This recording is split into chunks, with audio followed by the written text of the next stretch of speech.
Bienvenue sur Africa 24 dans cette nouvelle édition du QG Week-end au sommaire de l'actualité. La zone de libre-échange continentale, une priorité de l'agenda 2017 de l'Union africaine. Le chef de l'État nigérien Mahamadou Issoufou est désigné pour mener ce projet. La communauté économique et monétaire des États d'Afrique centrale, toujours sous le coup de la chute des cours du pétrole, une conjoncture économique morose donc, soulevée ce vendredi durant la cérémonie de présentation des vœux au président de l'institution. Et au Gabon, l'éducation nationale est toujours paralysée par la grève des enseignants qui dure depuis plusieurs mois. Le vice-premier ministre Bruno Ben Moubamba a reçu les principaux syndicats de l'éducation afin de trouver un dénouement à la crise. Mais tout d'abord, le Mali, à nouveau le théâtre d'attaque. C'est un poste de sécurité de l'armée qui a été visé ce samedi dans la localité de Ménaka, dans le nord du pays, vers 5 heures, heure locale. Le bilan fait état de 4 victimes et de 8 blessés. Les assaillants n'ont pas encore été formellement identifiés. Le chef de l'État nigérien Mahamadou Issoufou est désigné pour conduire le processus de mise en place de la zone de libre-échange continentale, un projet de l'Union africaine. Objectif, aboutir à un espace commun aux pays du continent. Corinne Kamdem. Le président nigérien Mahamadou Issoufou a été désigné par ses homologues de l'Union africaine pour implémenter la zone de libre-échange continentale. Une décision prise en marge du 28e sommet des chefs d'État de l'Union africaine qui s'est tenu les 30 et 31 janvier 2017 à Addis Abeba en Éthiopie. Mahamadou Issoufou est un chef d'État. Il est au fait des problèmes du continent puisqu'il dirige un État africain et donc il n'y a pas de doute qu'il puisse impulser une dynamique. Mais le plus important, ce n'est pas impulser la dynamique, c'est concrètement au niveau opérationnel, qu'est-ce qu'on y met. La zone de libre-échange continentale est un projet de l'Union africaine destiné à créer un espace commun pour les 54 pays du continent. Cette zone d'échange devrait également inclure les autres espaces économiques communautaires existants sur le continent, à l'instar de la CEDEAO, la CEAC, la SADC, pour ne citer que celle-là. Ça va apporter un cadre de plus, comme l'UEMOA, comme la CEDEAO, comme la CEMAC, comme la SADC. Mais il y a des problèmes récurrents qu'il faut traiter. Des problèmes d'infrastructure de transport, des problèmes d'infrastructure de communication, des problèmes de normalisation, de certification. Il y a également des problèmes de change. Donc voilà les problèmes cruciaux que moi je crois qu'il faut aborder au-delà du cadre générique et général. Mais voilà, ça dépend de quel bout on prend le sujet. On peut le prendre dans le sens de définir d'abord le cadre et je mets ensuite les blocs qui vont s'agencer. Ou alors je mets les blocs les uns après les autres de manière à ce qu'ils s'encastrent mieux et ensemble ils définissent le cadre général. L'Union africaine a pris la décision de mettre en place cet espace en janvier 2012 avec pour objectif de concrétiser cette décision en 2017.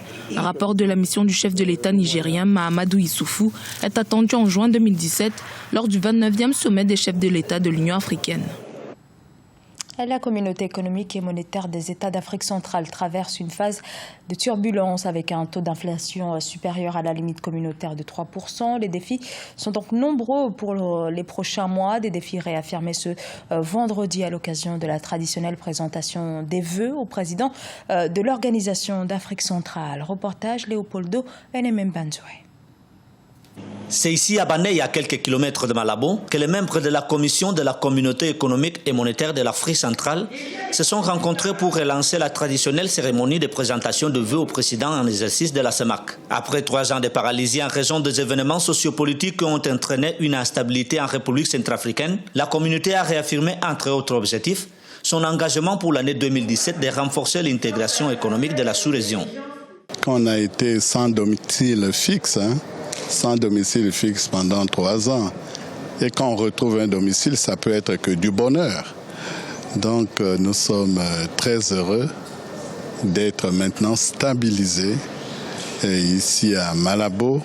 Grâce à cette stabilisation, je crois que la Commission va s'efforcer maintenant de faire avancer de façon décisive et significative l'intégration économique en Afrique centrale. À quelques jours du sommet des chefs d'État de la CEMAC qui aura lieu à Djibouti le 17 février 2017, le président de la commission de l'organisation sous-régionale a présenté les défis à relever pour cette nouvelle année. Les chefs d'État ont demandé pour le prochain sommet à discuter du renforcement de l'intégration économique. Il y aura donc un programme économique régional, deuxième séquence, qui va couvrir la période 2017 à 2021. À travers ces nouveaux sièges provisoires offerts par le gouvernement équato-guinéen, la CEMAC compte mettre en place son programme de réforme économique et financière de la communauté. Et au Nigeria, les travaux de la ligne ferroviaire devant relier Lagos à Ibadan au sud-ouest du pays devraient débuter en mars. Ce projet de longue date devrait mobiliser plus d'1 milliard de dollars. Corinne Comdem. C'est au total un prêt de 1,5 milliard de dollars que le gouvernement nigérien est sur le point de conclure avec la Chine pour financer la ligne ferroviaire prévue entre la capitale économique Lagos et la ville d'Ibadan dans le sud-ouest du pays. C'est ce qu'a déclaré le ministre des Transports, Rotimi Amaechi, ce jeudi 2 février. Ce chantier devrait débuter en mars prochain. L'apport est disponible. Nos 15% sont prêts. L'Exim Bank a approuvé notre prêt de 1,5 milliard de dollars pour la ligne Lagos-Ibadan. Nous attendons juste que les fonds soient mis à disposition. La réalisation des infrastructures de transport d'envergure à travers le Nigeria était l'une des promesses de campagne du président Muhammadu Buhari. La ligne Lagos-Ibadan est un segment du projet de chemin de fer de la ligne Lagos-Kano, un des objectifs infrastructurels les plus importants et ambitieux du chef de l'État nigérian. Au premier trimestre de 2017, la construction de la ligne Lagos-Ibadan, qui est le deuxième segment du projet ferroviaire de la ligne Lagos-Kano, sera lancée. Nous souhaitons commencer le chantier de construction de la ligne Lagos-Ibadan avant la fin du mois de mars. Ce projet atteste de l'effort que le gouvernement nigérien fournit pour favoriser l'interconnexion entre le nord et le sud du pays. Afin d'accélérer le processus, l'État souhaite également contracter un prêt de 6,1 milliards de dollars auprès de la banque chinoise d'import-export pour financer les tronçons Calabar, Port Harcourt et Lagos-Kaduna.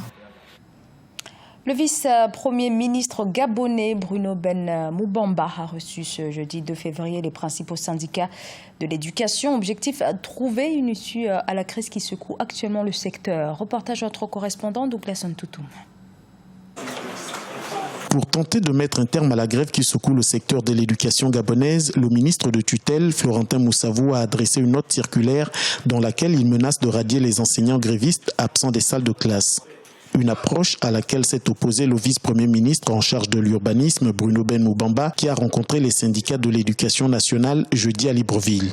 À l'issue de la rencontre, une solution commune semble à portée de main. J'écrirai au président de la République dans les prochaines heures pour lui proposer la mise en place d'une commission qui pourrait peut-être aboutir, si l'État le juge nécessaire, à la mise en place d'un plan d'urgence pour l'éducation nationale, puisque c'est là une des priorités de l'actuel septennat, le septennat de la jeunesse. De ce fait, j'invite à la désescalade. J'invite respectueusement tous les acteurs politiques, sociaux et autres à la désescalade. Nous devons interrompre les grèves. En réponse, les enseignants ont promis de rendre compte à la base des propositions émises par le membre du gouvernement. Toutefois, ils ont tenu à soulever certains préalables jugés essentiels pour un dénouement heureux de cette grève. Non, la grève ne peut s'arrêter que si le gouvernement reprend la feuille de revendication de la CONACYSED, s'assoit et regarde cette feuille et donne des solutions, des signaux très forts. Pour rappel, la Convention nationale des syndicats du secteur de l'éducation, CONACYSED, réclame entre autres le paiement de la prime d'incitation à la performance du deuxième trimestre 2015, l'organisation du concours d'entrée à l'école nationale supérieure ENES, le paiement de 6 mois de la prime d'incitation à la fonction enseignante de certains enseignants dont les dossiers de réclamation sont transmis depuis plus de 3 ans et la suppression des effectifs pléthoriques dans les salles de classe. Ce journal a été réalisé par l'ensemble de la rédaction. Nous vous remercions pour votre fidélité. Dans un instant, une nouvelle édition de l'actualité sur Africa 24.